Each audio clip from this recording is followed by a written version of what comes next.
This woman in Belgium has recently become notable on the Chinese online community. 大家好，我现在在法国的里昂，我就想说一个事情，当中国人真的太骄傲了。看看是什么？看看是什么？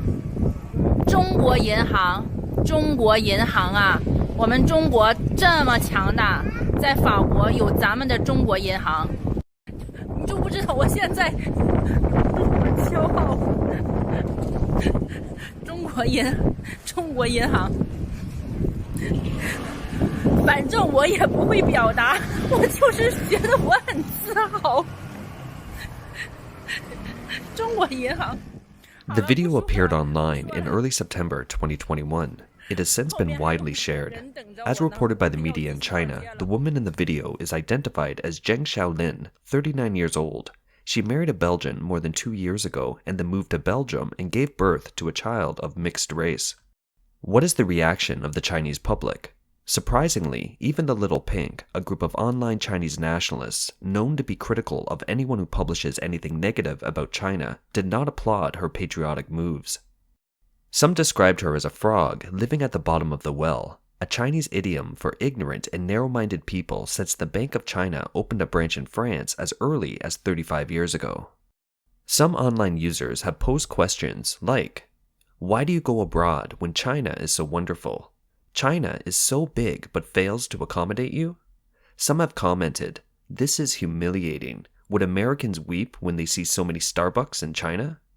Many others have concluded that she is a fake. Her acting is so bad that she has to use her hands to help squeeze tears out. She is going after fame and wants to be an online celebrity. Her occupation is to help buy foreign products for people in China, such as skincare products, baby formula, red wine, etc. Countless people abroad are doing this type of work, but an online celebrity will undoubtedly make more money. After the video went viral, the woman uploaded another video a few days later, saying that she suddenly received many abusive messages in the past 2 days. She claimed that those who abused her were Taiwanese. She also declared there was only one China, displaying a fervent sense of patriotism. 告诉你那些喷子，中国只有一个。这个新闻在哪儿火了？在台湾火了。怪不得有那么多的人骂我呀！骂的那个词我是不能说的。我就告诉你们这些喷子，你们这些什么渣什么人，中国只有一个。你骂我，我不怕。我告诉你们，我不怕。我告诉你们，中国只有一个。The woman complained that her ID card was made public. When Chinese netizens looked into it, they found out that her ID had indeed been made public, but the person who uploaded it online was herself. Nonetheless, this woman has succeeded in garnering attention and becoming a so-called online celebrity. Many Chinese share a sentiment that everything in China is fake, only liars are real. When scammers target Chinese people's patriotic feelings, it also shows that there is money to be made in massaging people's feelings towards their country. Patriotism is natural. People generally love the land where they are born and raised, their friends and family, their ethnicity and culture. In China, however, patriotism is a powerful weapon according to the Chinese Communist Party, or CCP. A known English writer, Samuel Johnson, once said, "Patriotism is the last refuge of a scoundrel. The CCP knows it all too well." In the CCP's 70 years of reign, equating the party with China as a nation and mixing them has been an essential principle in fooling Chinese people and a magic weapon in its public propaganda.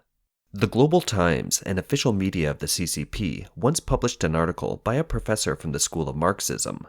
Love for the country and love for the party is the same in China, emphasizing that we advocate that love for China requires love for the CCP, and the key to love for China is to love the party. The CCP has been preaching that Chinese people should love the nation. However, the CCP does not necessarily love China. Take the issue of the national territory, for example. It has always been a sensitive issue in China. Historically, Chinese governments have always been trying their best to resist invasions by Russia.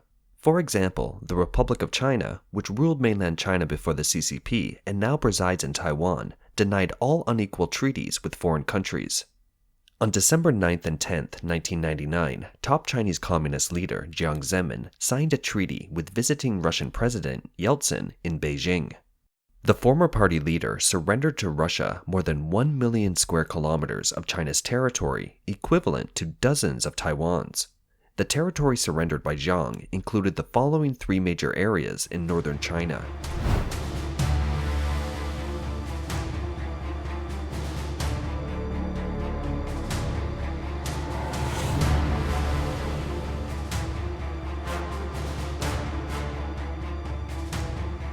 The agreement completely negates the Sino-Russian Equality Treaty fought and defended by the Chinese soldiers and officers from the Qing dynasty since the 1600s. It has permanently transferred to Russia a large area of territory that the Tsarist Russia had forcibly occupied without any treaty. Today, the slogan, "The Diaoyu Islands are China's," has become a patriotic expression promoted by the CCP in Sino-Japanese relations. With an area of about 6.5 square kilometers, the tiny islands are nothing compared to the more than 1 million square kilometers of fertile land in northern China. The reality has been that the CCP has willingly relinquished rights on behalf of the Chinese when it comes to matters of genuine interest. During World War II, as an integral part of the world's anti-fascist alliance, China made a hefty national sacrifice in the war against Japan.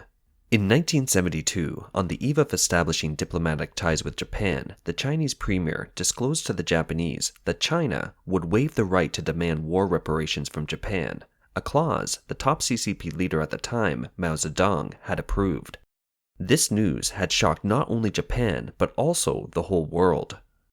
Post-war reparation is customary practice in world history and has its legal basis in international laws.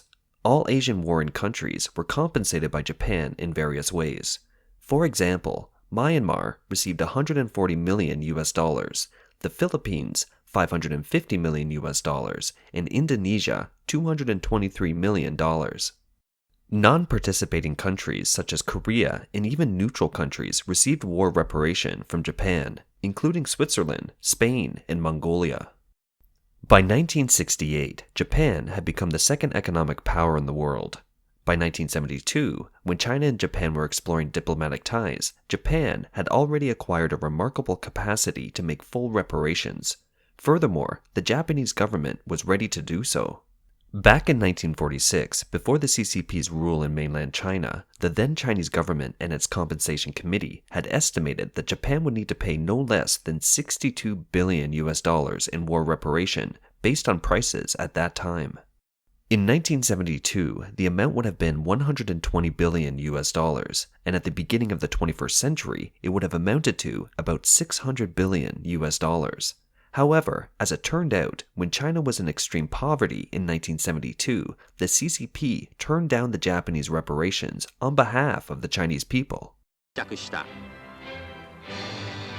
中国政府首脳が日本を公式訪問したのは1949年の新中国建国以来初めて、日中新時代の幕開けの第一歩が今ここに記されたの例をすれば、党副首相は日本の国旗に再敬礼。 This is a scene of the top CCP leader visiting Japan in 1978, bowing to the Japanese army. It may have been a formality, but he may be thanking the Japanese government for weakening the mainstay of the Kuomintang government during the war, thus giving the CCP a chance to grow, prosper, and eventually take over China. Today, massive numbers of CCP officials have been sending their children, family members, and private assets overseas. According to sources within the CCP, 1.18 million spouses and children of CCP officials have settled abroad. 91% of party members have family members who have immigrated overseas or even become foreign nationals. Hong Kong magazine, The Trend, cited statistics from a survey conducted by an internal Communist Party authority in 2012. It found that 90% of Communist Party Central Committee members, family members, had emigrated overseas. This is a video recorded by a couple during the 100th year of the CCP. 没有共产党就没有新中国，没有共产党就没有新中国。唱支山歌给党听，我爱你中国，我爱你中国。我今天很激动，因为今天是蛋的生日。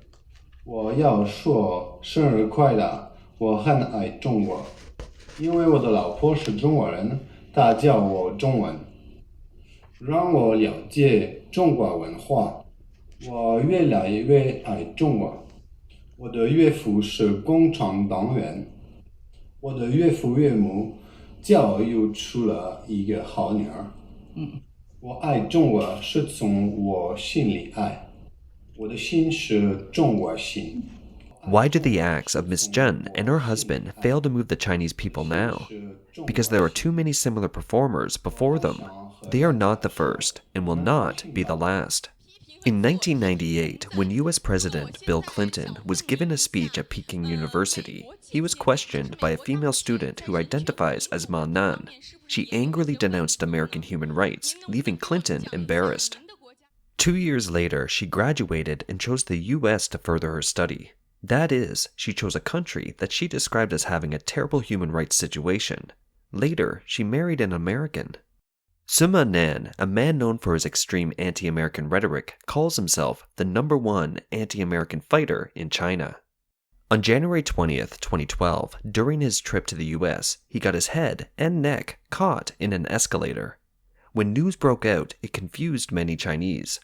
What is the anti-American leader doing in the US? Then, Chinese people who like to dig found another bombshell. That is, his whole family is living in the US. Here is another professor from Peking University. He became known among the Chinese public by remarking that there are always confused parents who send their children to study in the US.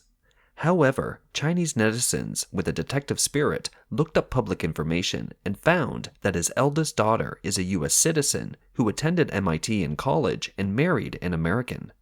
These are only a few of many examples. The CCP's propaganda is systematic, comprehensive, and long-term. It confuses the party with China as a nation, and the Chinese people, domestically and externally, quietly replace patriotism, or what Chinese feel towards their country, with love for the party. While the clumsy and over-the-top performances get called out by the Chinese, many of the well-packaged ideas have already permeated the minds of Chinese people in China and abroad. Some scholars have proposed to distinguish the Chinese Communist Party from China as a nation, which makes a lot of sense. 1. From a historical perspective, China has a long history dating back to the legendary Xia dynasty. It has undergone numerous dynastic changes, territory changes, and nations rise and fall, but it has never been interrupted, either in its form or in its civilization. The Chinese Communist Party was established in 1949. When it disappears from the world stage in the near future, China, as a nation, will always be here. 2. From a cultural point of view, the traditional Chinese culture has endured for 5,000 years, while the CCP is based on the ideals of Marx, Engels, Lenin, and Stalin, and its violent revolution originated from Satanism. They constitute the origin of the CCP culture. Traditional Chinese culture stresses morality, which provides spiritual support for Chinese people's patriotism. A genuinely patriotic person is, first of all, a person who understands right from wrong and practices morality, and a person with a benevolent heart. Under the channel of China Insights, a few people have comments describing